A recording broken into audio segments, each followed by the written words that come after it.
পরিবারের সদস্যদের নাকে নেশাজাতীয় সামগ্রী স্প্রে করে একই রাতে পরপর দুটি বাড়িতে দুঃসাহসিক চুরি। চাঞ্চল্য ইটাহারের দুর্গাপুরে। লক্ষাধিক টাকার সোনা, রূপা ও নগদ টাকা চুরি গিয়েছে বলে দাবি পরিবারের। পাশাপাশি একই রাতে একটি সোনার দোকানের শাটার কেটে চুরি হয়। এই ঘটনায় আতঙ্কিত এলাকার বাসিন্দা থেকে ব্যবসায়ী মহল। রাতে বাড়তি পুলিশি টহল ও সিসি ক্যামেরার নজরদারির দাবি জানিয়েছেন সকলেই। জানা যায়, হাসুয়া এলাকার বাসিন্দা বিপুল দাস ও বিশ্বজিৎ দাসের বাড়িতে চুরির ঘটনাটি ঘটেছে।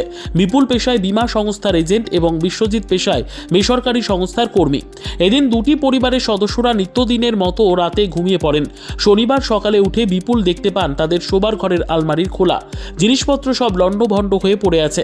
আলমারির ভিতরে থাকা একাধিক উপভোক্তার দেওয়া বীমার কিস্তির নগদ টাকা সহ কয়েক ভরি সোনা ও রূপার অলংকার চুরি করে নিয়ে গিয়েছে।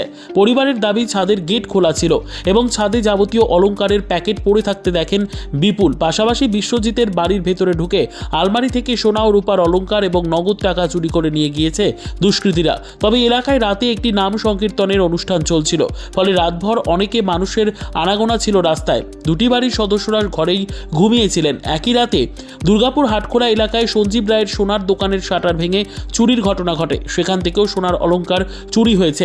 এদিন চুরির খবর পেয়ে ঘটনাস্থলে ইটাহারের পুলিশ যায়, খতিয়ে দেখেন সমস্ত দিক। তবে একই এলাকায় তিনটি চুরির ঘটনায় পুলিশি ভূমিকা নিয়ে প্রশ্ন তুলেছেন সকলে। এদিন পৃথক তিনটি চুরির ঘটনার ইটাহার থানায় লিখিত অভিযোগ জানিয়েছেন সকলে। ঘটনার তদন্ত শুরু করেছে পুলিশ। দাদা, আপনার নাম? আমার নাম বিপুল দাস। কোথায় বাড়ি? বাড়ি হচ্ছে হাসুয়া। থানাতে কেন এসেছেন? থানাতে এসেছি আজকে ভোরে আমার বাড়িতে চুরি হয়ে গেছে। কি হয়েছে ঘটনাটা? ঘটনাটা বলতে ছাদের দরজা ভেঙে ওই দিক দিয়ে ঢুকেছে। ঢোকার পরে আমাদের ঘরে আর আমাদের সবাইকে স্প্রে করেছে। আমরা অচৈতন্য হয়েছিলাম।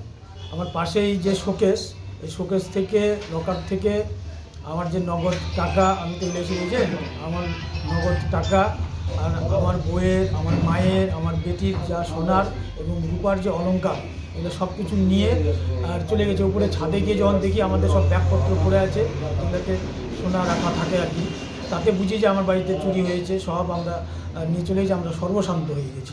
আলমারি কি ভাঙা? আলমারিও ভাঙা আর কি, লকার আর বাইরের দুটো সব ভাঙা।